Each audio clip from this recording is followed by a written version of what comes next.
Welcome to The Bad Broadcast. I'm your host, Maddie.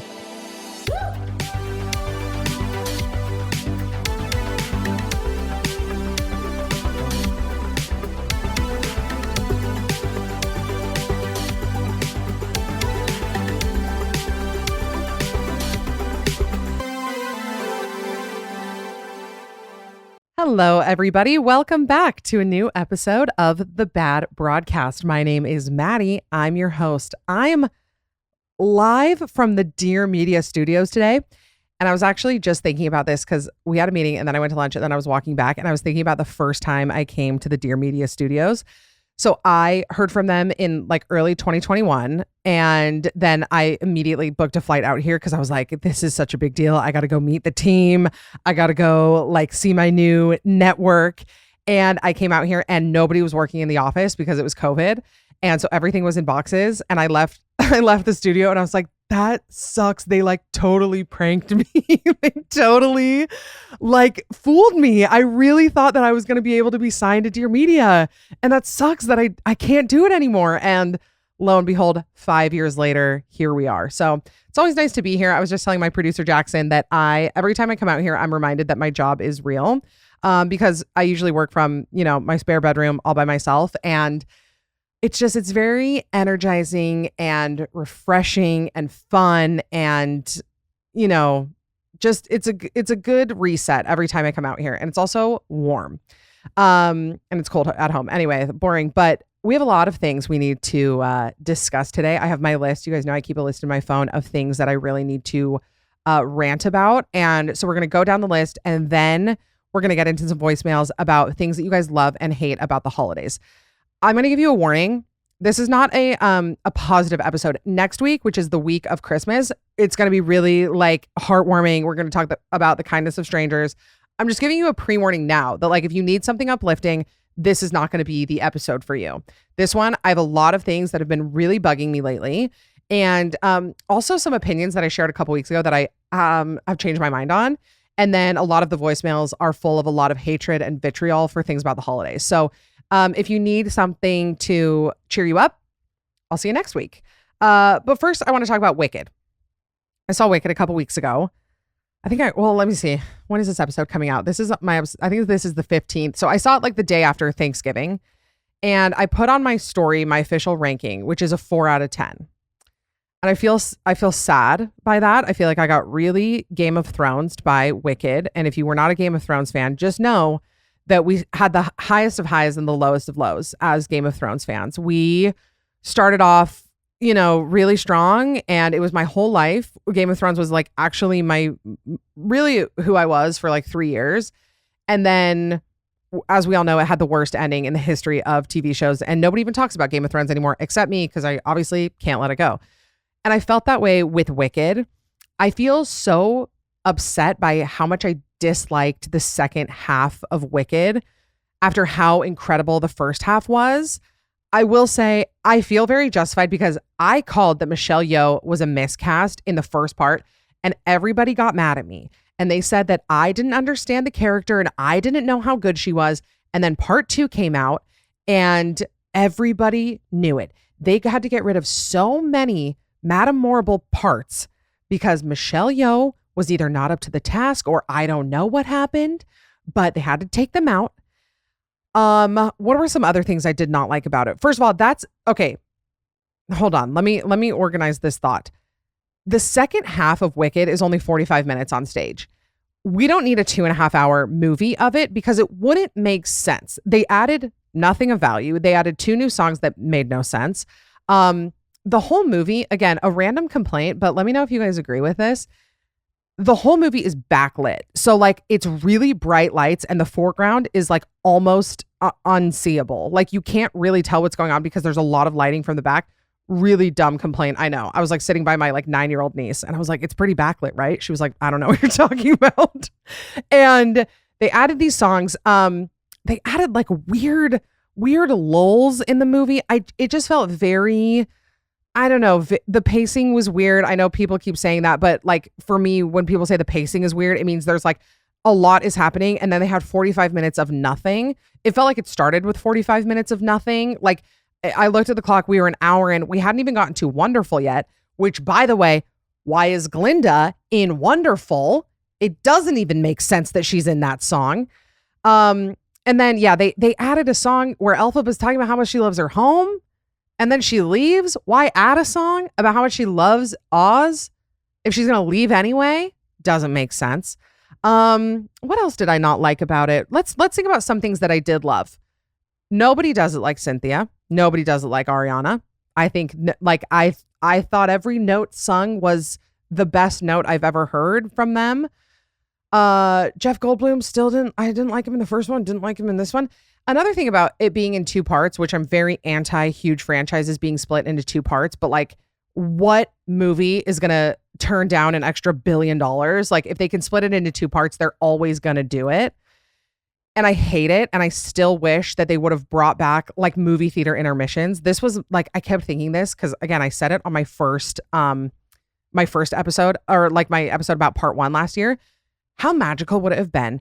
They made a 3-hour movie. 2 hours in, you get to go out like you're in the theater. You can go get a snack, get a drink, get a popcorn, go to the bathroom. They flash the lights. You go back in, you get the stage experience in the movie theater. I feel like it would have hit so hard, like way more than doing 2 parts, because it's not a sequel. That's another thing that I keep seeing from people. They're like this, I know it's not called part 2, but people are like, oh, the second movie. It's not a sequel. It's a continuation. And if you saw the first half a year ago, a lot of the parts in the second half don't make sense. The whole part about, sorry, spoiler alert, this has been out for 20 years though. The part about the wizard being her dad, it almost doesn't even hit because you kind of don't remember until they show the flashback. It happened a year ago. Why would you care? Why does it matter? All of that tension happened a year ago. Like I was sad. And every time I talk about Wicked, people are like, well, you don't love the story enough and you don't love the, I do. I was there.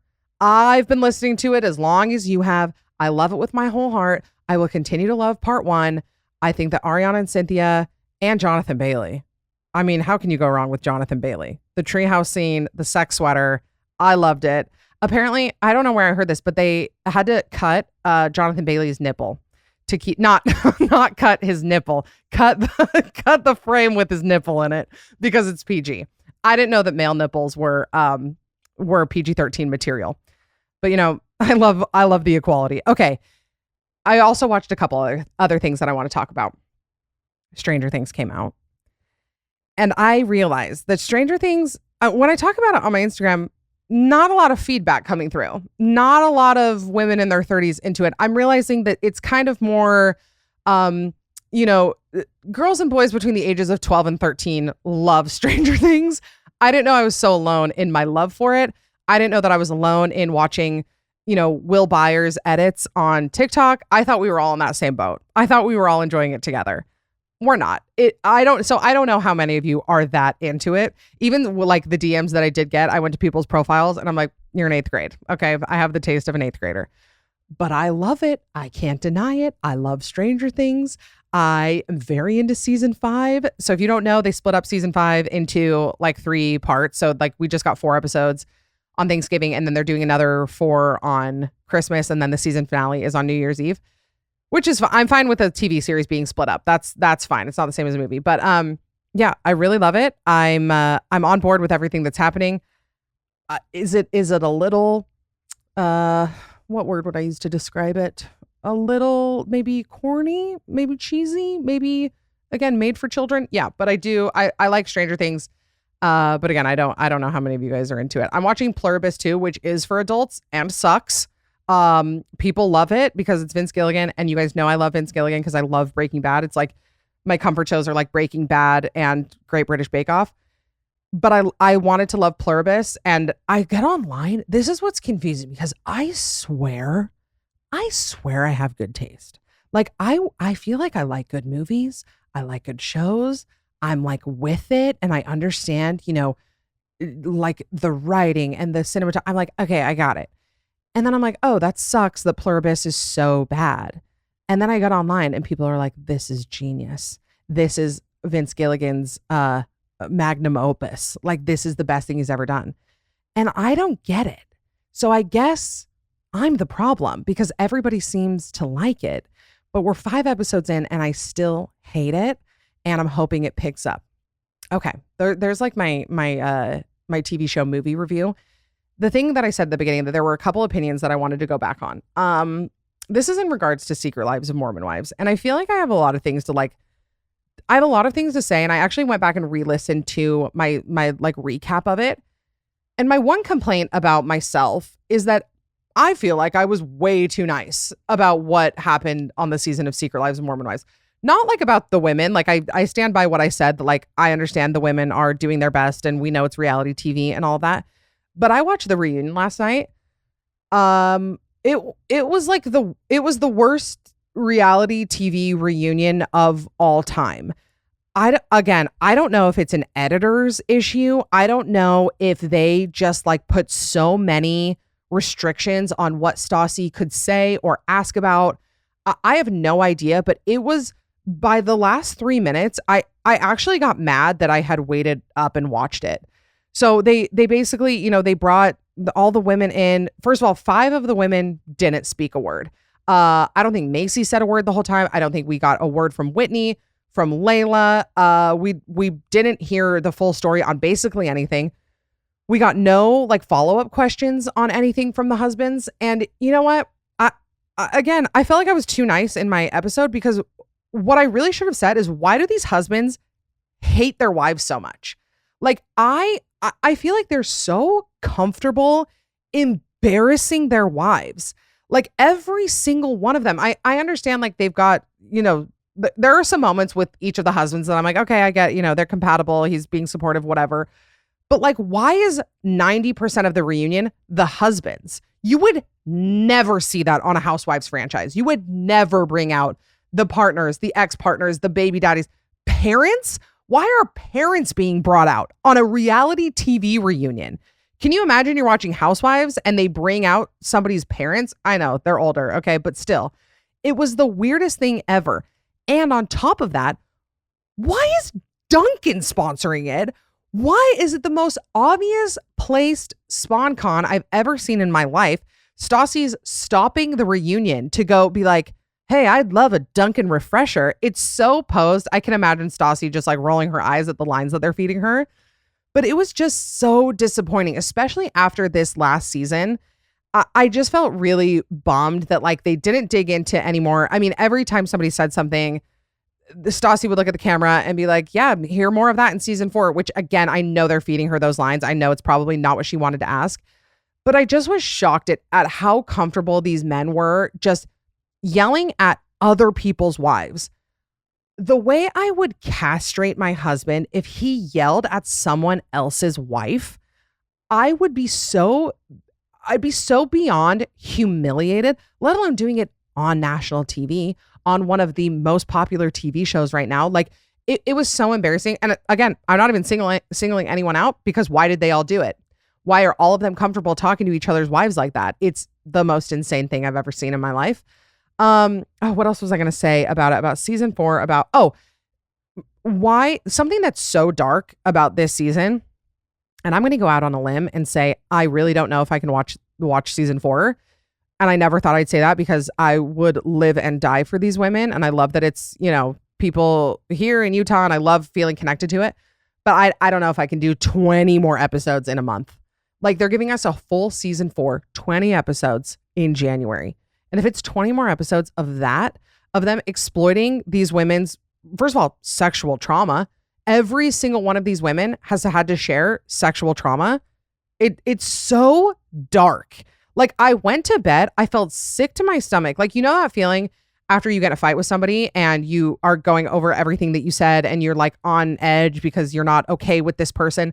I had that feeling like deep in my soul just from watching these people interact. And it really made me sad. So I don't know how they're going to come back from that. What I'm seeing online is people are pretty disappointed with the reunion.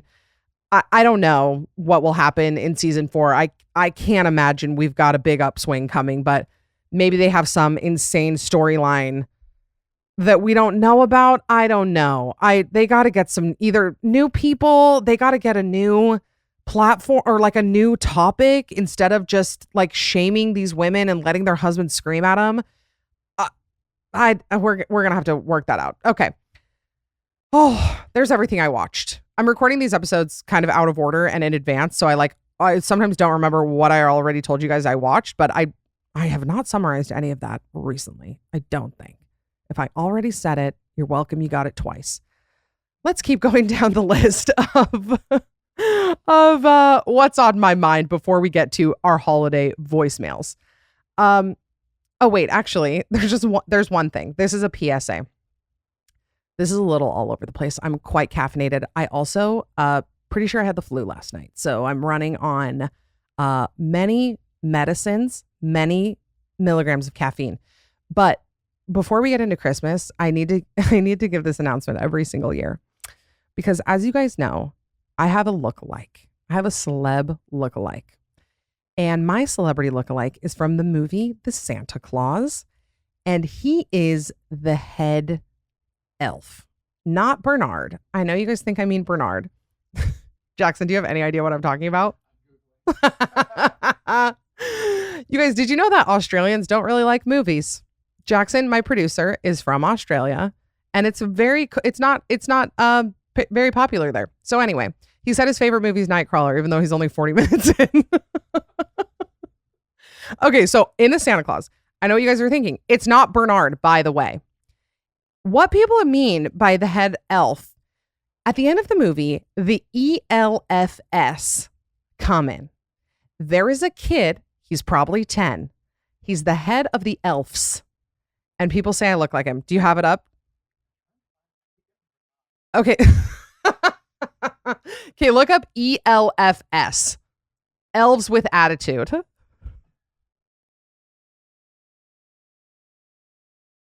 He's got a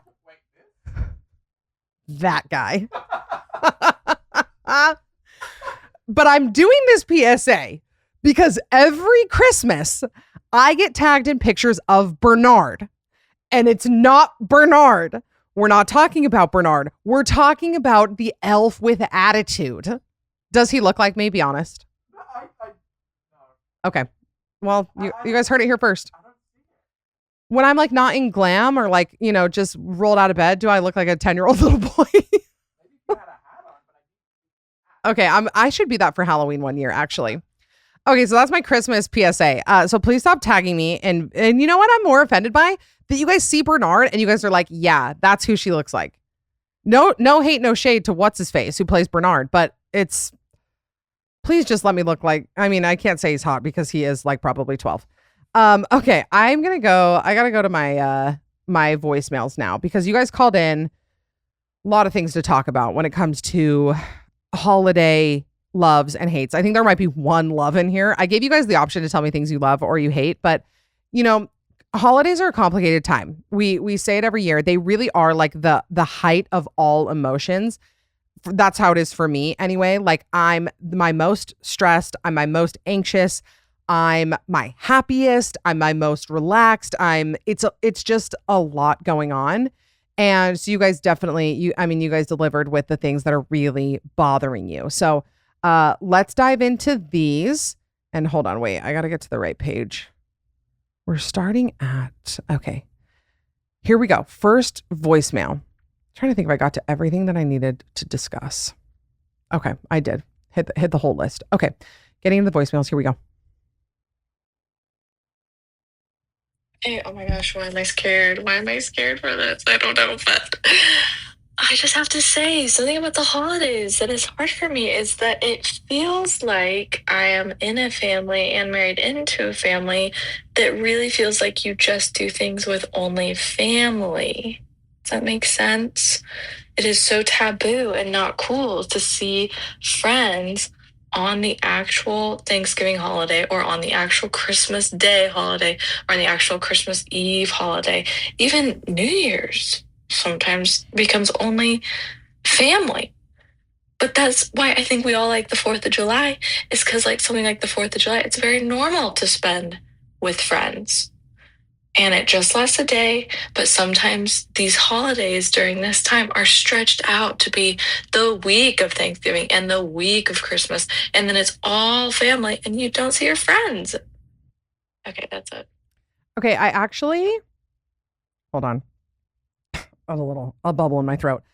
I actually do agree with this. And I heard it at first because I was like, I was not allowed to hang out with friends on holidays. Like growing up, I was not like, if I had asked to like go on a play date on a holiday, my mom would have said no.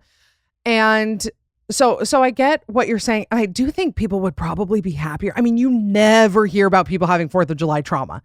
You never hear about like 4th of July being a really hard time for people, or like, you know, what New Year's I do feel like is a friend holiday, but again, you never hear about people struggling with it.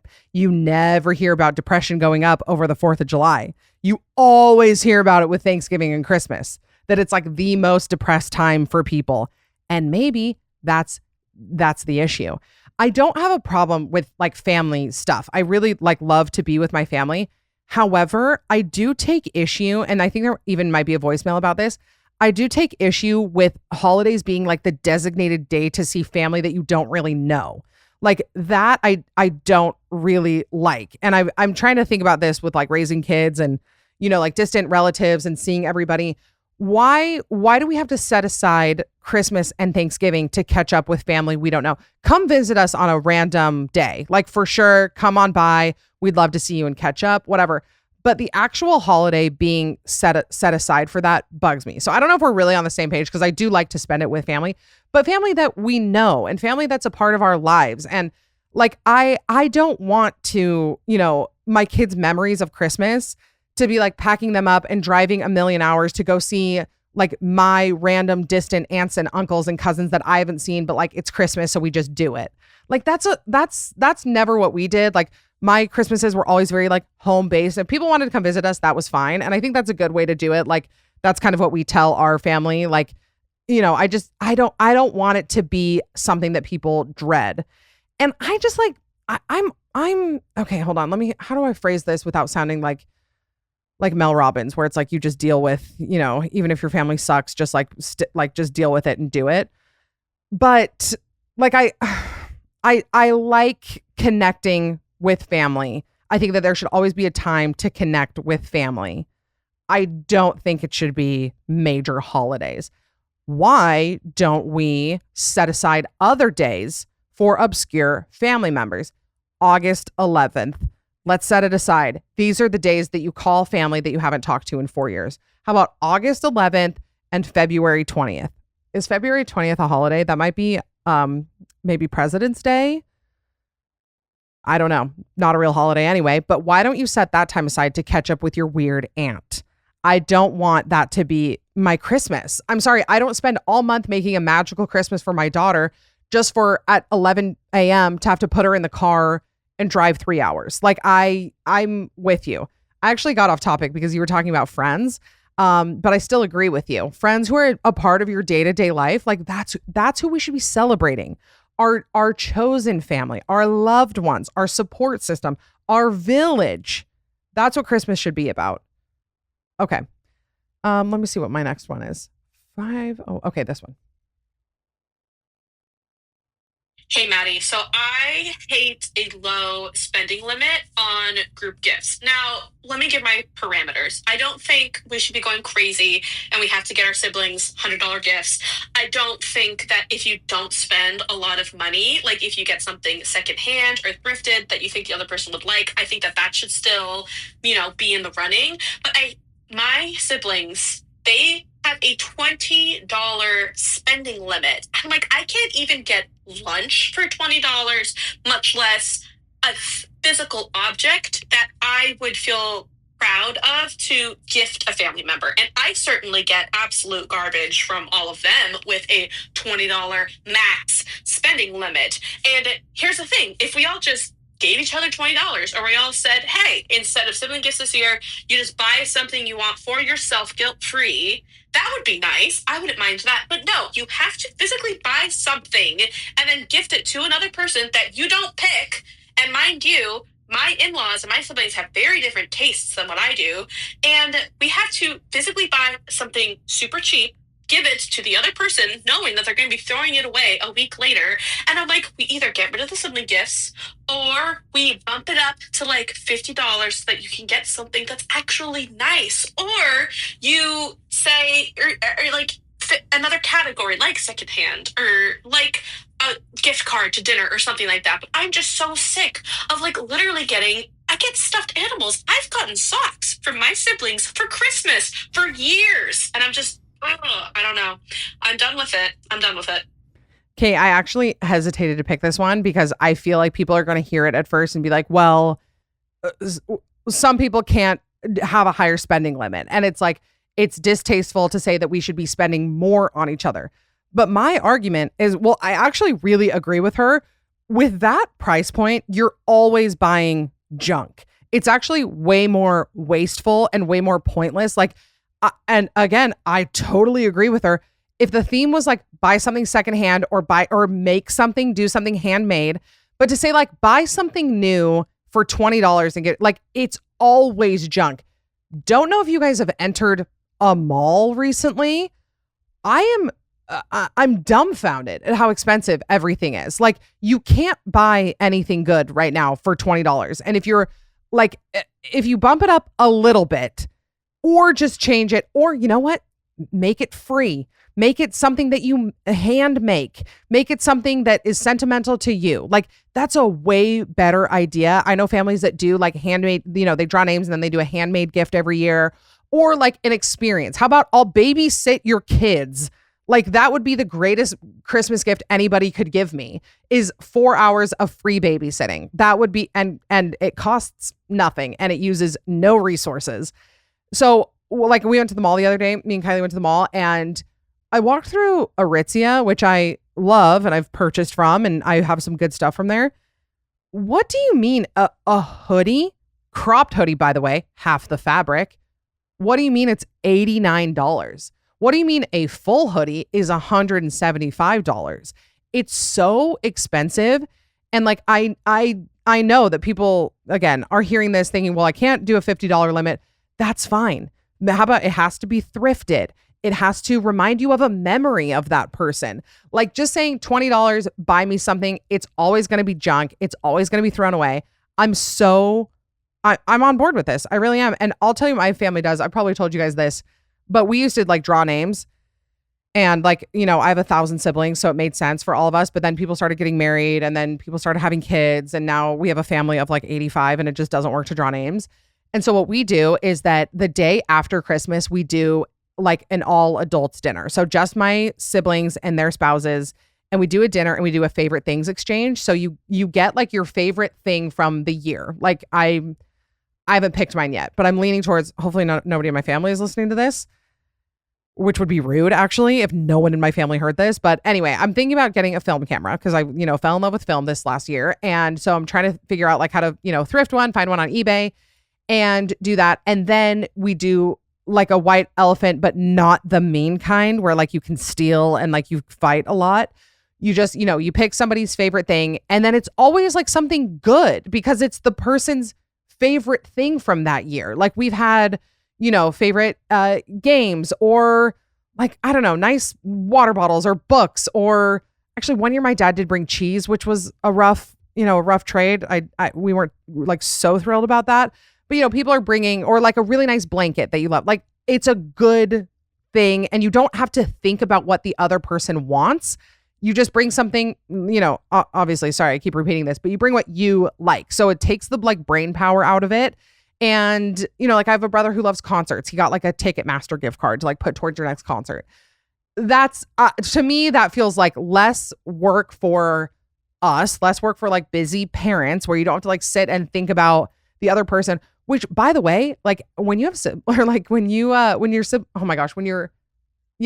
siblings are adults, I'm like, I don't know what you like to do. I barely know what to buy my husband. Like, you think I know what to buy my brother who I don't live with, who I don't know what his hobbies are? I don't know what books he reads. I don't know what shoes he wants. I don't know. I wouldn't know what to buy my brother, like any of them. I wouldn't know. And it hit me the other day. I can't remember if I've said this, but like I talked to my siblings all day. Again, I may have said this, but I talk to my brothers all day, every day. And then it hit me that like I just talked to like 6 40-year-old men all day. Like that's my that's my family.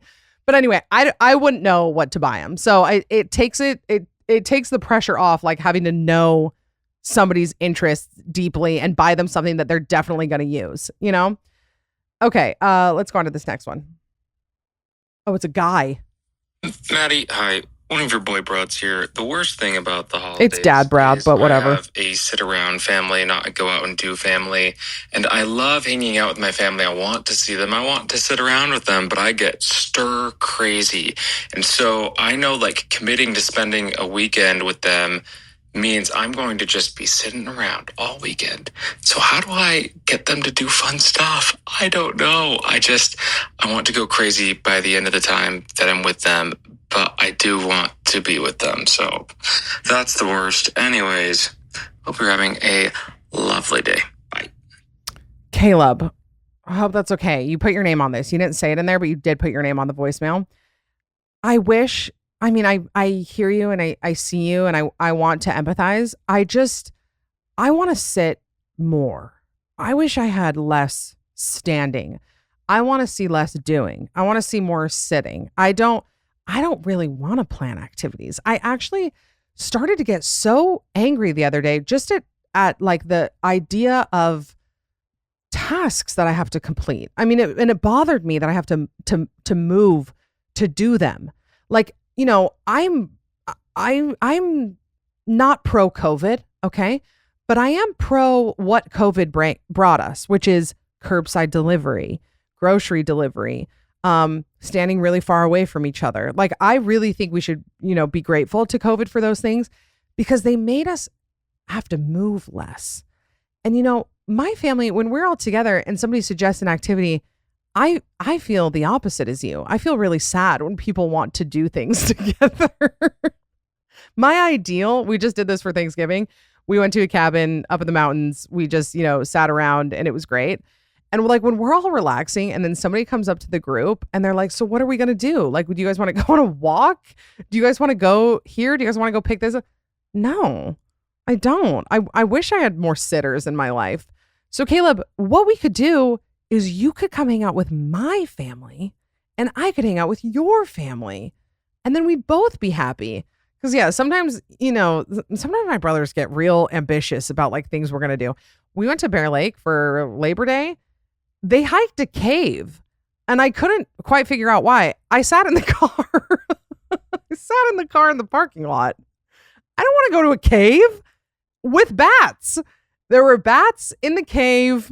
It was a very narrow, you know, walkway. It wasn't going to be for me. And I don't understand. And you know what? Bless his heart. I am married to a doer. And like when we go on trips, you know, I'm picky about hotels. Like I'm not like, you know, so like prissy about it, but like I want to stay somewhere pretty nice. Like I want to, you know, cause we're going to be, and what I tell Gray is I say, well, we're going to be spending a lot of time there. And he goes, and he's like, what do you mean? We're going to be sleeping there. And I'm like, no, we're going to be hanging out in there all day. Like, what do you mean we're going to be busy on vacation? Like it doesn't make sense to me. People who are really, you know, really enthusiastic about moving a lot. It doesn't resonate with me, but you know, I've never been called a doer. I'll say that. All right.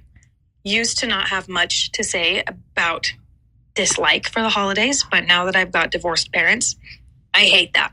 That's what I don't like about the holidays. Balancing 3 different families, essentially, mom, dad, and then in-laws. How do you do it? What advice do people have? What advice do you have? Especially when you're struggling with your parents' new spouses. How do you do that? Because currently not loving that situation for me. I don't love it either. Unfortunately, my parents are very happily married. So I'm sorry that I can't, you know, particularly empathize with you. But I do, you know, we have divorce in our family and we're sharing time and whatever. So I do understand splitting the time between people. And I do think, I mean, I'm going to kind of say what I said for the first thing, which is like, I don't feel like the whole day should be like you should see every family member that whole day. sorry, I feel like I keep saying, well, what we do, but something that we did start doing that was great is like with our family, we do like opposite years. So like this year was like Murphy Thanksgiving and next year we'll do it with Gray's family. Like we kind of flip flop. And instead of like just missing Thanksgiving with our family next year, we do it the week before. So we just like, or like the Sunday before, and we have a big dinner and whatever, and then we can see each other. And then on Thanksgiving, the pressure's off. Like we're not trying to like scramble and split and go to both families. So my practical advice truly is to just split up the days and say, hey, we can't come on Christmas, but we can come on the 23rd. Let's have dinner that night. Because like it really doesn't matter what day it happens. It's like, this is what me and my mom always say, is like, it doesn't matter when it happens. It matters that like we see each other and we get to spend time together. As far as hating your parents' new spouses, I really sympathize with you guys who like grew up with like a family unit, and then you grow up and your parents split, and then they get new spouses. It must be a very weird adjustment to see your parents married to somebody else. And like whenever I felt this way through my divorce, and something that I kept telling myself is like, people figure this out. People will, this is not the craziest thing anybody's ever gone through. Something about like normalizing it and saying like, okay, like idiots and losers have done this before and they've been just fine. Like I'm going to figure this out. I don't know why, but that does help me. So maybe if you remind yourself that like 50% of people have divorced parents, not saying you're doing anything wrong by like not liking it, but I'm just saying like, remind yourself, idiots and losers do this. And if they do it, you can do it. Again, divorced parents, just divorce people. And you know what? I'm actually going to go even further and just say people in general. Like, make a commitment when you wake up in the morning to just say, I'm going to be an adult today. I'm going to be the most normal person I can. Why do so many people struggle with their step parents? And I don't even think it's their fault. I think that like the step parent is choosing to be a weirdo. And I hear so many weird stories about weird stepmoms and weird stepdads and treating their stepkids weird. Why are we not all waking up in the morning and saying, I'm an adult. How can I just not rock the boat? How can I just be normal, be nice, reach out, tell people happy holidays and move on with my life? Why are people committed to being such freaks? That's what I want to know. It's kind of been the theme of this last year. We've talked about it a lot on the podcast, being normal, finding normal people to surround yourself with. I just feel like step parents, in generally speaking, some of the weirdest bunch out there. And I think that needs to be talked about. Okay. Next voicemail. Ricky, I believe is her name. Hi, Maddie. The best part of the holiday season, oh, this is a good one, and I will die on this hill, is the smell. By far, like gingerbread and pine and cinnamon, nutmeg, apple cider, peppermint, like a good potpourri. It's just, the smell. It's the best smelling time of the year. Even when I pull out my Christmas decor, I'm just like huffing it in the corner. Anyways, that's by far the best part. I think this might be the only positive voicemail that I got, and that's why I included it. I mean, I don't have a ton to add, but I do agree. I mean, I think that it's for sure the best. And now that I'm thinking about it, I don't think any other holiday has a scent with it. Like, a handful of scents. Like, I mean, you smell a balsam fir candle, you know exactly what time and place you're at. Like, I know that Halloween has like pumpkin and apple and whatever, but like, what's the smell of like, what's another holiday? Actually, now that I'm thinking about it, any other holidays? 4th of July? What's the smell of 4th of July? I can't think of a 4th of July scented candle. Are there any other holidays? Jackson, what other holidays are there? No, that kind of has a smell. That's more dinner scented. What holidays happened between January and July? Oh, Groundhog Day. Jackson, what's your favorite scent of Groundhog Day, Jackson? Punxsutawney Phil scented candle. I think that we can all agree that the Christmas is the best scent. So thanks for a little bit of positivity. Now back to what really matters, which is everything that sucks. Okay, hold on. Here we go. Hey, Maddie, happy holidays. I'm just going to get right into this. So, I'm sharing a love that I have during the holiday time. I am a second grade teacher. This one's good. And at my school, we are not allowed to do Elf on the Shelf. However, we have never been told that we cannot act like an elf was in our classroom. So, for the week leading up to winter break, I every single year will act like they're elves playing pranks on our classroom. So one morning I will TP our whole classroom, and this kids will think that it was the elves that did it. I've done another prank on them where I hide all their chairs and the elves leave notes on the kids' desks of where they hid their chairs in the building and where we need to go find them at, and just things like that. It is always so funny and honestly really magical, because through those second graders' eyes, they truly do believe that elves are entering our classroom each night and playing pranks on them. And that is something that I hopefully will never stop doing as a teacher. But I love it so much. It brings me so much joy every winter season. So as a second grade teacher, that is a Christmas love that I have. Okay, I'm glad we got another positive one. I remember listening to this at the gym. And well, first of all, I have like a secret, I guess it's not secret, but like a hope and a dream that like one day I can be a teacher.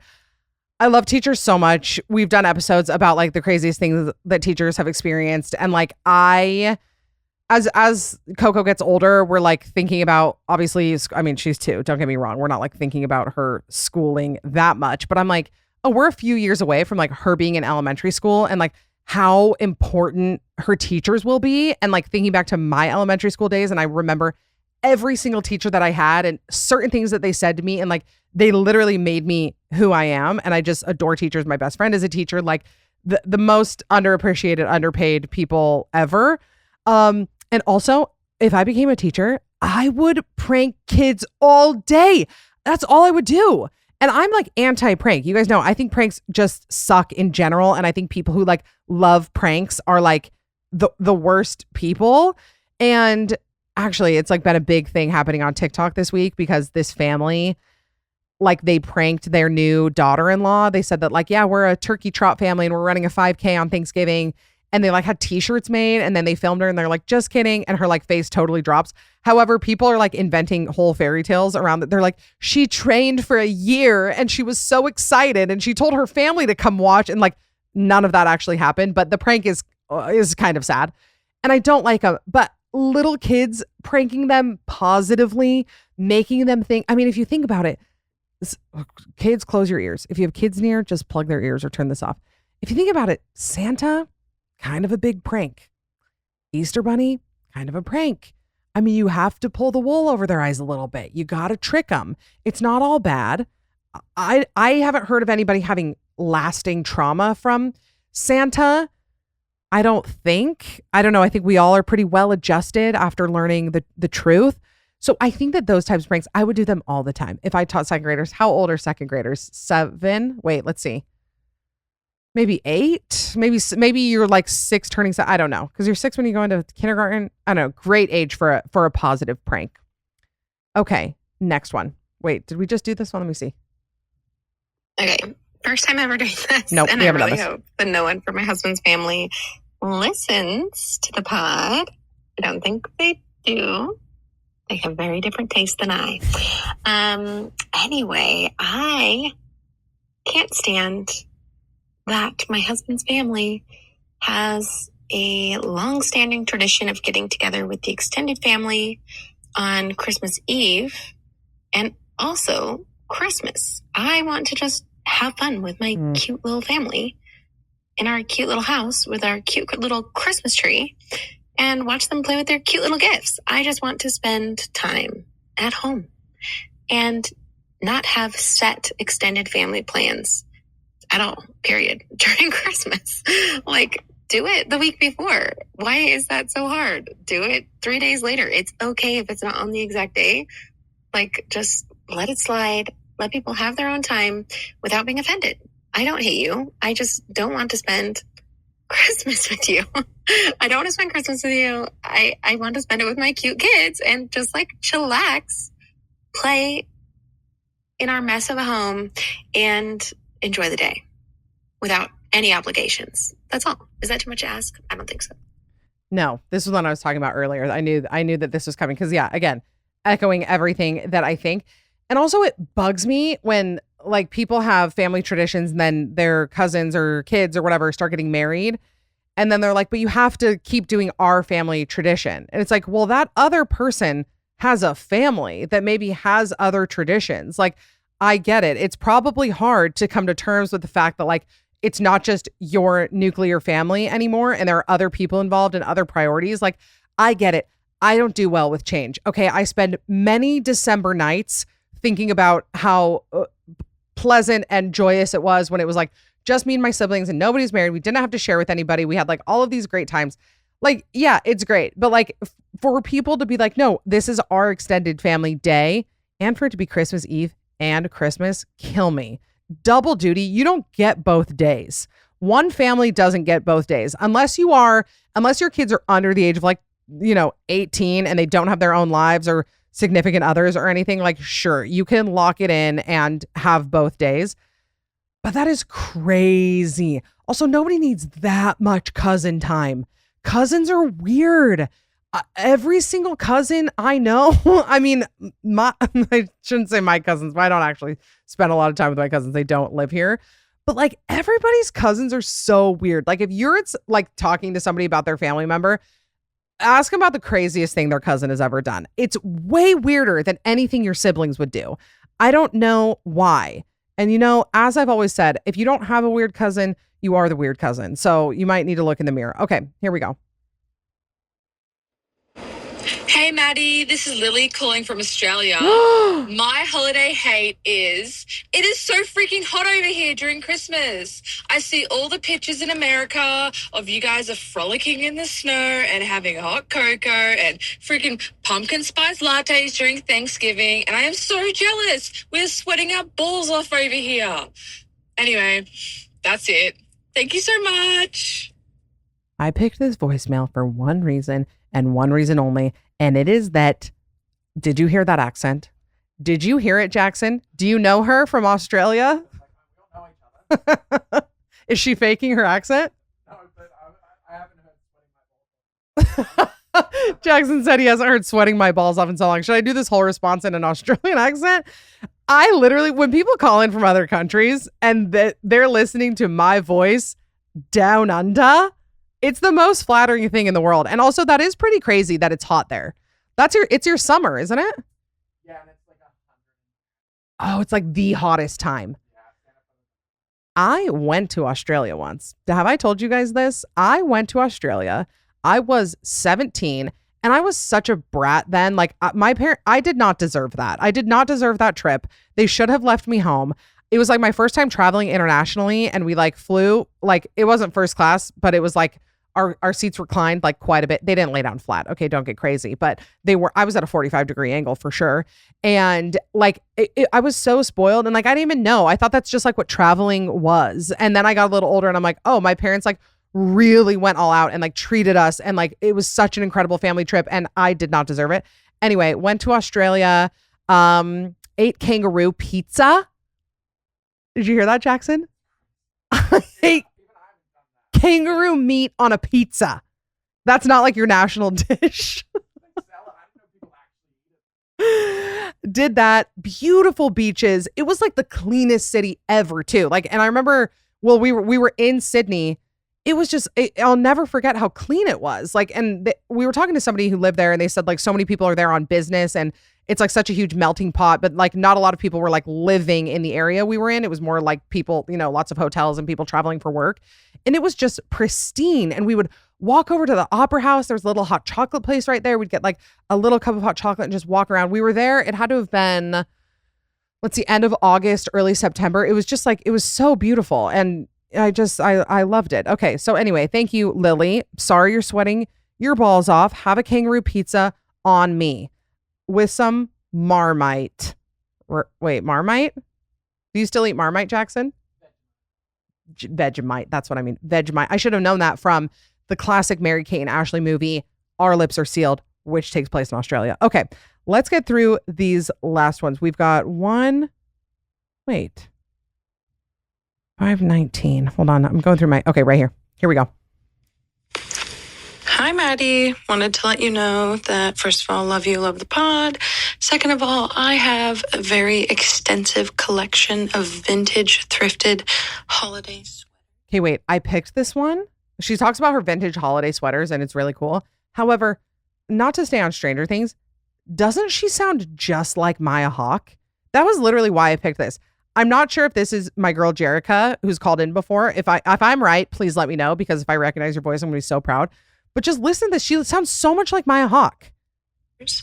And it's the time of year when I get to like get out all of my cute little sweaters and my accoutrement. I have a lot of like earrings and hair accessories and stuff. Isn't that crazy? That was literally the only reason I wanted to show you guys that. I mean, I'm really excited for her and her vintage sweaters, and I should probably start a collection of my own. But main point was that I felt like Maya Hawke was calling me. Okay, here's our last one. Here we go. Hi, Maddie. It's funny that this was brought up because I was actually in my car just last night thinking about a tradition that I hate. And that tradition is going to see Santa. I don't appreciate the long lines. I really hate the fact that it's a usually kind but random old man. I don't love forcing kids to sit on his lap and the screaming photos of kids and babies and toddlers. I'm a huge germaphobe, so the thought of all the kids sitting on his lap, I don't love any part of it. But I will say what I do love is my toddler's face lighting up when he sees Santa. So I will say, unfortunately, we did participate in that tradition this year, and my toddler still talks about seeing Santa. So while I hate it, will we do it again next year? Maybe. I don't know. We'll see. That feels like parenting summed up. Did we hate it? Yeah. Are we going to do it again?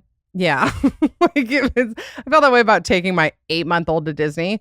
I was like, that was the worst decision I've ever made. I mean, I died 1,000 deaths walking around Disney with an 8-month-old. And like, would I have done it again the very next day? Yeah, I probably would have, because seeing her face and seeing her get excited and watching her point and laugh was like the best thing ever. But I do agree with you with Santa. We went and saw Santa actually a couple weeks ago, and he was so mean. He was like, well, I don't know about that. He said, I don't know about that to a kid who was asking, which like, I get it. You kind of have to like temper their expectations, like just in case they're asking for something crazy. But the kid was like asking for something normal. Like he was asking for like a Lego set, and Santa was like, I don't know. I guess we'll see if you've been good enough for that. I'm like, Kate, you don't have to like be that realistic. I mean, you can get him a little bit excited. I don't like that. And I don't know why this came to mind when I was listening to this. Probably the worst holiday tradition of all time, caroling, singing Christmas carols. We had one family in our neighborhood that always caroled on Christmas. First of all, it takes up like 40 minutes of our night to like stop at the door, and we have to talk, like just standing like 5 feet away from somebody as they a cappella sing Christmas carols with their family. You don't know what to do after. Am I supposed to tip you? Do I invite you in? They're probably going to start carrying iPads, flipping around, let you tip them after they sing, like Hark the Herald Angels Sing. I hated opening the door to carolers. I don't think people really do it anymore. I'd be shocked if a caroler shows up on my doorstep, but I'm with you, Santa. But, you know, we do it because we're parents and we're idiots. And like the minute our kid smiles, it's immediately worth it every single time, which is kind of the theme of Christmas. I'm stressed. I'm with you guys. I have a million things to do. On top of that, I've got Coco's birthday 2 days before Christmas. It's just a lot to handle. I'm overwhelmed. I'm sweaty. I actually can feel how sweaty I am just thinking about it and talking about it. And it's a lot. So if you're an overwhelmed parent, if you're running on minimal sleep, if you are creating the holiday magic for your children, I see you. I salute you. I'm here with you. I'll be up at 3 a.m. on Christmas Eve, probably putting together a play kitchen or like a trampoline or whatever other thing I decide to buy her. But I wish you well. And thank you guys for calling in and complaining. I think it's always good to get it out of the way, especially this time of year. Again, next week, it's going to be so positive. We're going to be so full of light and love. We're going to really embrace the holiday season and remind us of, the goodness of strangers. We're going to do the kindest thing a stranger ever did for you is coming next week. And then we have a few episodes. Oh, wait, that like takes us to the end of December. We've got a good 2025 recap that Lucy came on and we did together. And then we'll kick off New Year's strong. It's going to be a good 2026. I'm feeling revitalized. I mean, I'm going to hibernate for like next 4 weeks. And then, but January, hold on to your panties because I'm coming for you. All right. I will see you guys next week. Remember to be safe, be kind, be hot. For the love of everything, be as normal as you can. We're going to get through the holidays. It's going to be great. I'll see you next week. Bye.